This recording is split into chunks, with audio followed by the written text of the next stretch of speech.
Hello दोस्तों, मेरा नाम है रहनुमा और मैं आपका स्वागत करती हूँ जीएस स्टडी कॉर्नर पे। दोस्तों, आज हम इतिहास के बारे में पढ़ेंगे। इससे पहले भी मैं इतिहास की 3 वीडियो ला चुकी हूँ, तो उससे पहले आप उन वीडियो को देखिए। क्रम से आपकी लगी हुई है, सीरीज है आपकी बनी हुई। तो उसमें क्या बताया है मैंने, जो इतिहास की जानकारी हमें कहाँ कहाँ से प्राप्त होती है। कुछ स्रोत है जिनसे जानकारी प्राप्त होती है, जैसे हमने पढ़ा था, वेद पढ़े थे, उपनिषद पढ़े थे। तो जहां जहां से हमें जानकारी प्राप्त हो रही थी, हमने उनके बारे में देखा था। तो अब हम उसी से रिलेटेड हमारी एक स्रोत और भी था, जो इसमें बताया था विदेशी यात्रियों का विवरण। तो हमें विदेशी यात्री जो भारत आए, उन्होंने यहाँ के रीति रिवाज देखे, संस्कृति देखी, यहाँ का समाज कैसा था, तो उसके बारे में देखा, अध्ययन किया और फिर उन्होंने अपने जो विवरण दिया, अपनी पुस्तकों में विवरण दिया। तो उसके बारे में जानकारी भी हमें भारत की प्राप्त होती है कि हमें भारत में उस समय कैसा क्या रहा होगा, है ना।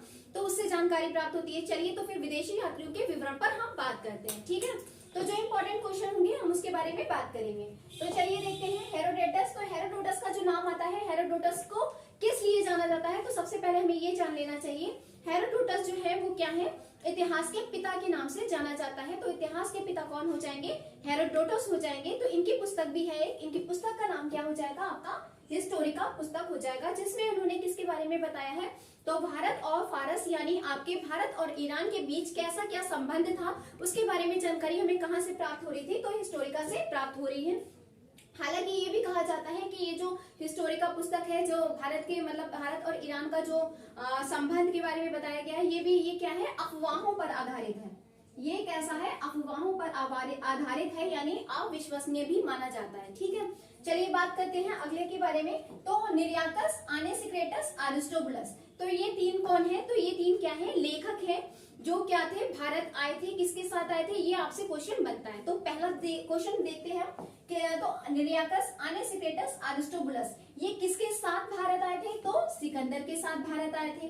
तो इन्होंने भी जब ये भारत आए, तो इन्होंने भारत में कैसी स्थिति है, कहाँ पर कैसे राजा हैं, क्या वहाँ की सिचुएशन है, तो स्थिति, भारत की स्थिति क्या है, कैसा क्या वहाँ पे शासन हो रहा है, तो उसके बारे में थोड़ी बहुत जानकारी इन्होंने भी दी है। लेकिन इनकी जो जानकारी है वो कैसी है, तो प्रमाणिक और विश्वसनीय मानी जाती है। तो आपको ये बात ध्यान रखना है, निरियाकस, आनेसिक्रेटस, अरिस्टोबुलस, ये क्या थे, सिकंदर के साथ आए थे और इन्होंने भी क्या करी, भारत के बारे में जानकारी प्रदान करी। और इनकी जो जानकारी मिलती है वो कैसी है, तो प्रमाणिक और विश्वसनीय मानी जाती है, ठीक है। चलिए अगले में बात करते हैं। तो अगला आपका मेगास्थनीज, ये नाम आपने बहुत दफा सुना होगा, ये आपकी 6-7 की बुक्स में भी आपको नाम देखने को मिल जाता है। तो सबसे पहली बात, मेगास्थनीज के बारे में ये पूछा जाता है कि सेल्यूकस निकेटर, तो सेल्यूकस निकेटर कौन था, ये सिकंदर का सेनापति था। तो सेल्यूकस निकेटर का क्या था, ये मेगास्थनीज जो कौन था, राजदूत था। कौन था, राजदूत था। ये किसका था, सेल्यूकस निकेटर का मेगास्थनीज राजदूत था। इससे रिलेटेड बहुत क्वेश्चन बनते हैं आपके। तो ये किसका राजदूत था, आपसे पूछा जाए तो सेल्यूकस निकेटर का राजदूत था। और ये किसके शासन में यानी किसके दरबार में था, तो किसके दरबार में गया था, तो सबसे पहले आपसे ये बन जाता है, चंद्रगुप्त मौर्य के दरबार में ये गया था। तो आपको ये बात ध्यान रखना है, मेगास्थनीज है, किसका राजदूत है, आपसे इस तरह से भी क्वेश्चन बनता है, सेल्यूकस निकेटर का राजदूत है। और किसके शासन में यानी किसके दरबार में गया था, तो किसके दरबार में हो जाएगा, चंद्रगुप्त मौर्य। ये बात ध्यान रखना, चंद्रगुप्त मौर्य अगर आपके ऑप्शन में ना हो तो हो सकता है आपसे इस तरह से पूछ ले कि किसके दरबार में गया था या किसके दरबार में आया था भारत, तो आपके ये किसके दरबार हो जाएगा, आपका मौर्य हो जाएगा। क्योंकि अगर चंद्रगुप्त मौर्य आपके ऑप्शन में नहीं है तो आपको ध्यान रखना है, हो सकता है मौर्य काल हो जाए, गुप्त काल हो जाए, वर्धन काल हो जाए, आपका इस तरह से हो तो आपको मौर्य काल पे टिक कर दें। क्योंकि जो चंद्रगुप्त मौर्य थे वो किसके इनका जो शासन था वो किसके नाम से कहलाया था, मौर्य काल या मौर्य शासन के नाम से जाना जाता है, ठीक है। चलिए इससे रिलेटेड एक और क्वेश्चन बनता है, तो मेगास्थनीज की पुस्तक का क्या नाम है, तो मेगास्थनीज की पुस्तक कौन सी हो जाएगी, इंडिका। तो इंडिका पुस्तक में ये क्या है, मेगास्थनीज है, जिसकी पुस्तक क्या है, इंडिका है। तो इंडिका में इसने क्या बताया है, भारत की जो मौर्य साम्राज्य की जो संस्कृति थी, वहाँ के रीति रिवाज थे, वहाँ का समाज किस तरह का था, उसके बारे में बताया है। ये कहा जाता है कि मौर्य समाज जो था, समाज वो कितने भागों में बटा था, 7 भागों में बटा था। जबकि आप जानते हैं चाणक्य की जो पुस्तक है, चाणक्य की जो पुस्तक है अर्थशास्त्र, उसमें कितना समाज में कितने भागों में बांटा है, तो 4 भागों में। जबकि जो आपका मेगास्थनीज है वो उसने क्या बताया था कि समाज कितने भागों में बटा है, तो आपका 7 भागों में बटा है। ठीक है, चलिए बात करते हैं डायमेकस पे। तो डायमेकस की बात करें, डायमेकस के बारे में भी आपसे पूछा जा सकता है, बल्कि पूछा भी जाता है, आप क्वेश्चन उठाकर देखेंगे।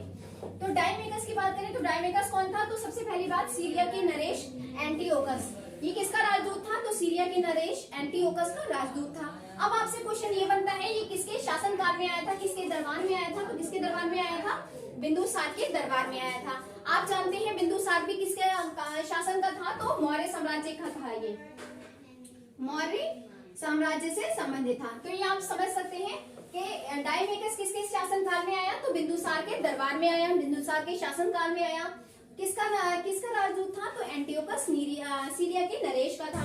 अब पूछा जा सकता है कि बिंदुसार कौन से दरबार से था संबंधित? तो मौर्य साम्राज्य से संबंधित था। ठीक है, चलिए अगली बात करते हैं डायोनीसियस। तो डायोनीसियस से भी आपका क्वेश्चन बन जाता है। तो डायोनीसियस का आपको देखना है, ये मिस्र नरेश टॉलमी फिलडेल्फस, तो मिस्र नरेश टॉलमी फिलडेल्फस का राजदूत था। सबसे पहला क्वेश्चन आपका यही बन जाता है कि डायोनीसियस कौन था?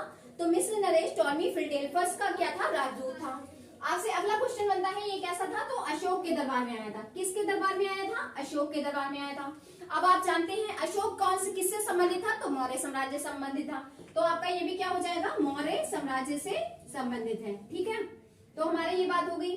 चलिए अब बात करते हैं फाइयान के बारे में। तो फाइयान का नाम भी आपने बहुत दफा सुना होगा। तो फाइयान के बारे में जानते हैं। तो फाइयान ने भी यहाँ के आगे जब यहाँ आया, उसने यहाँ का जैसा देखा, स्थिति क्या थी, समाज कितने भागों में बटा था, यहाँ पे व्यापार कैसे होता था, यहाँ पे आय के साधन क्या थे, तो ये सारी चीजें उसने देखी और जैसे चीजें देखी उसने उसका विवरण अपनी पुस्तक में करा है ना। तो चलिए बात करते हैं फाइयान। फाइयान का क्या है? तो चंद्रगुप्त द्वितीय के दरबार में आया। आपसे इस तरह के क्वेश्चन बहुत बनते हैं कि कौन सा लेखक किसके दरबार में आया, किसके शासन में आया, किस समय आया। तो इस तरह के क्वेश्चन बनते हैं, इसको कवर करते हुए हम बताते हैं। तो फाइयान किसके समय में आया? चंद्रगुप्त द्वितीय के दरबार में भारत आया। ठीक है, पहला क्वेश्चन आपका यही बन गया। 14 वर्षों तक इसने भारत में रहा। 14 वर्षों तक भारत में रहा तो इसने बहुत सारी चीजें ऑब्जर्व कर ली थी। जो चीजें ऑब्जर्व की उसने उसके बारे में विवरण दिया है ना। तो इसने क्या किया था? मध्य प्रदेश की जनता के बारे में बताया था कि मध्य प्रदेश की जो जनता थी बहुत सुखी थी, यानी समृद्ध थी, बहुत ही खुशहाल थी, बहुत समृद्ध थी। वहां पे किसी चीज की ज्यादा परेशानी किसी चीज की नहीं थी, सुख समृद्धि प्राप्त थी, इस तरह से कह सकते हैं हम। ठीक है, चलिए अब बात करते हैं ह्वेनसांग की। तो ह्वेनसांग की बात करते हैं। ह्वेनसांग किसने समय में आया था? तो 629 ईसा में आया था। और ये 629 में वो चीन से निकल गया था, यानी आप जानते ही हैं। तो ह्वेनसांग क्या था? चीनी यात्री था।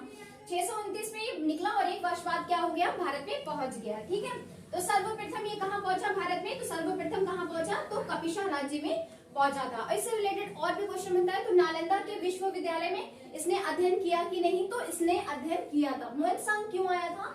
इसने क्योंकि इसका जो उद्देश्य था मेन भारत में आने का, तो इसका उद्देश्य जो था वो बौद्ध ग्रंथ, यानी बौद्ध ग्रंथ को एकत्र करने के लिए इस उद्देश्य से भारत आया था इसने। ठीक है, चलिए बात करते हैं। तो 629 में निकला था और एक वर्ष बाद ये क्या हो गया था? भारत में पहुंच गया था। और जब सर्वप्रथम भारत में पहुंचा तो वो कहाँ में पहुंचा? तो कपिशा में पहुंचा।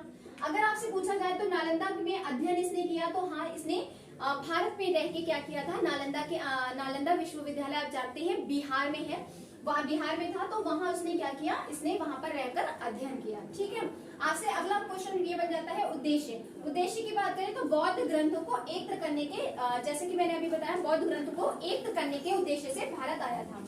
इसकी पुस्तक का नाम बात कर रहे हैं तो पुस्तक क्या हो जाएगा? सीयूकी। पुस्तक का नाम क्या था? सीयूकी था। अब आपसे ये पूछा जा सकता है कि ह्वेनसांग किसके दरबार में आया था? तो किसके दरबार में आया था? तो हर्षवर्धन के काल में आया था। मैं लिख दे रही हूँ, ये लिखना भूल गई मैं। हर्षवर्धन के काल में आया था। या आपसे ये भी पूछा जा सकता है ह्वेनसांग किसके दरबार में आया था? तो किसके दरबार में आया था? हर्षवर्धन के। सबसे पहली बात आप यहाँ से याद रख सकते हैं, हा से ह्वेनसांग, हा से हर्षवर्धन। तो आपसे हर्षवर्धन काल या वर्धन काल के में आया था। आपसे हर्षवर्धन ना लिखा हो तो हर्षकालीन लिखा मिल सकता है, हर्षवर्धन ना लिखा हो तो वर्धन काल मिल सकता है। तो ये कौन किसके समय में आया था? वर्धन काल में, यानी हर्षवर्धन के दरबार में आया था भारत। ठीक है, चलिए अब बात करते हैं अल-ब्रूनी की। तो अल-ब्रूनी की बात करें तो अल-ब्रूनी क्या था? महमूद गजनवी के साथ भारत आया था। महमूद गजनवी वही महमूद गजनवी है जिसने भारत पर 17 बार आक्रमण किया। आपको जानते हैं कि सोमनाथ मंदिर पर जो इसका आक्रमण था वो सबसे ज्यादा फेमस है ना। तो अल-बरूनी जो था वो महमूद गजनवी के साथ क्या था, भारत आया था। और इसकी पुस्तक का क्या नाम था, तो किताबुल हिंद, किताबुल हिंद या तहकीक हिंद, तो इसके बारे में बताया था इसने। तो अल-बरूनी ने महमूद गजनवी के साथ भारत आया और इसने अपनी जानकारी, जो भारत की जानकारी है वो कहाँ से प्राप्त होती है, इसकी कौन सी पुस्तक थी, तो इनकी पुस्तक हो जाएगी किताबुल हिंद या फिर आपको तहकीक हिंद के नाम से भी मिल जाता है। यानी हिंद के बारे में जानकारी, जो हिंदुस्तान की जानकारी है वो इसमें से भी प्राप्त होती है। ठीक है, चलिए अब बात करते हैं इब्ने बतूता। तो इब्ने बतूता का नाम सुना होगा आपने। 1333 ईस्वी में ये क्या था, इस भारत आया था। तो किसके शासनकाल में आया था, आपसे ये पूछा जाता है, तो किसके शासनकाल में आया था, आपका मोहम्मद बिन तुगलक के शासनकाल में भारत आया था। और ये बहुत ही ज्यादा विद्वान था, जिस वजह से इसने क्या मोहम्मद बिन तुगलक ने क्या कर दिया था, दिल्ली का काजी बना दिया था। काजी का मतलब होता है कि न्यायाधीश बना दिया था, क्योंकि आप जानते हैं मोहम्मद बिन तुगलक क्या था, मुस्लिम था और मुस्लिम शासक होने की वजह से, और आप जानते हैं तो मुस्लिम में काजी न्यायाधीश का एक पद हुआ करता था, उसने उसे क्या बना दिया था, काजी बना दिया था। और इसका वजह क्या थी, क्योंकि इब्ने बतूता बहुत ही ज्यादा विद्वान और शिक्षित था, इसी वजह से उसे दिल्ली का काजी बना दिया गया था। अब बात करते हैं रॉल्फ फिच की। तो रॉल्फ फिच की बात करें तो रॉल्फ फिच के बारे में आपसे ये पूछा जा सकता है, तो अंग्रेज यानी अकबर के समय में अंग्रेज आने वाला यात्री था। तो आपसे ये पूछा जाए मुगल दरबार में आया था, तो मुगल दरबार में नहीं आया था, यानी अकबर के समय में भारत आया था। तो आपको ये बात ध्यान रखना है, जो रॉल्फ फिच जब आया था भारत, तो वो किसके समय में आया था, तो अकबर के समय में भारत आया था, मगर मुगल दरबार में नहीं आया था। ठीक है, ठीक है, मुगल काल में तो कह सकते हैं, लेकिन मुगल दरबार यानी दरबार के अंदर आना तो वो ये नहीं आया था। अब बात करते हैं कैप्टन हॉकिंस की। तो कैप्टन हॉकिंस का आपको नाम जानते हैं। कैप्टन हॉकिंस कौन था, प्रथम अंग्रेज था जो मुगल दरबार में आया था। और अब किसके शासन में आया था, किसके समय में आया था, तो वो जहांगीर, जहांगीर का आपने नाम सुना होगा। जहांगीर कौन था, अकबर का बेटा जो जहांगीर था। तो जहांगीर के शासनकाल में कैप्टन हॉकिंस भारत आया। और ये कैसा था, तो प्रथम अंग्रेज था। और आपसे ये भी पूछा जाता है सर टॉमस रो भी किसके समय में आया था, तो सर टॉमस रो भी जहांगीर के शासनकाल में भारत आया था। ये चीजें आपको ध्यान रखना है। अच्छा, इस तरह से आपने ये चीजें आपने देखी, जल्दी से हम इसका रिकॉल कर लेंगे। और कुछ चीजें मैं आपको बता देती हूँ जो ये भी पूछी जा सकती है। जैसे आपसे पूछा जाए हेरोडोटस, निरियाकस, ये कैसे थे, तो हेरोडोटस, निरियाकस हो जाएगा, मेगास्थनीज हो जाएंगे, डायमेकस हो जाएंगे, डायनीसियस हो जाएंगे, ये सब कैसे थे, तो रोमन थे, रोमन या यूनानी, रोमन और यूनानी लेखक हैं ये। यूनानी, रोमन और यूनानी लेखक के बारे में यहाँ से यहाँ तक के आपकी जानकारी आपको प्राप्त होती है। ठीक है, ये जो लेखक है ये कैसे हैं, रोमन और यूनान के लेखक थे। ठीक है, चलिए अब बात करते हैं फाहियान। आपको नाम से ही पता चल रहा है, हुएनसांग, ये कैसे थे, तो चीनी यात्री थे। फाहियान की आपने देखा किसके समय में आया था, चंद्रगुप्त द्वितीय के दरबार में। अब क्वेश्चन ये उठता है कि चंद्रगुप्त द्वितीय कौन सा था, चंद्रगुप्त द्वितीय क्या ये मौर्य काल में था, चंद्रगुप्त द्वितीय मौर्य शासन में था, तो नहीं, मौर्य शासन वाला नहीं है। इसमें जो चंद्रगुप्त द्वितीय की बात हो रही है, यानी चंद्रगुप्त विक्रमादित्य वाले की बात हो रही है। चंद्रगुप्त, यहाँ पे लिख दे रही हूँ, विक्रमादित्य, चंद्रगुप्त विक्रमादित्य यानी जो गुप्त वंश का राजा था, चंद्रगुप्त द्वितीय जो गुप्त वंश का राजा था। यहाँ पे मौर्य की बात नहीं हो रही है, चंद्रगुप्त मौर्य की बात नहीं हो रही है। मौर्य शासन पहले का है और गुप्त शासन बाद का है। गुप्त शासन में जो चंद्रगुप्त द्वितीय था उसके बारे में बात हो रही है। तो चंद्रगुप्त द्वितीय के दरबार में आया था। चंद्रगुप्त द्वितीय ये वही द्वितीय है जो चंद्रगुप्त विक्रमादित्य के नाम से जाना जाता है। और ये कौन से वंश से जुड़ा था, तो गुप्त वंश। क्वेश्चन 2-3 तरह से बन सकते हैं, आपको ये ध्यान रखना है। किसके समय आया था, चंद्रगुप्त द्वितीय के बारे में। ऑप्शन चंद्रगुप्त द्वितीय ना हो तो क्या मिलेगा आपको, चंद्रगुप्त विक्रमादित्य मिलेगा। और अगर वो भी ना हो तो आपका क्या मिलेगा, फाहियान किसके शासन में आया था, तो गुप्त शासन में आया था। ठीक है, चलिए अब बात करते हैं। तो फाहियान की पुस्तक का नाम है आपका फोक्यूकी। पुस्तक का नाम मैं लिखना भूल गई, मैं यहाँ पे लिख देती हूँ फोक्यूकी, फोक्यूकी। तो फोक्यूकी आपकी पुस्तक का नाम मिलता है। ठीक है, हुएनसांग की आप पुस्तक जानते हैं। हुएनसांग मैंने याद आपको कराया, हा से हुएनसांग, हा से हर्षवर्धन। तो हर्षवर्धन के समय में भारत आया था। इसकी पुस्तक का क्या नाम था, सेयूकी था। ठीक है, इब्ने बतूता, तो ये दोनों कैसे हो जाएंगे, चीनी यात्री थे।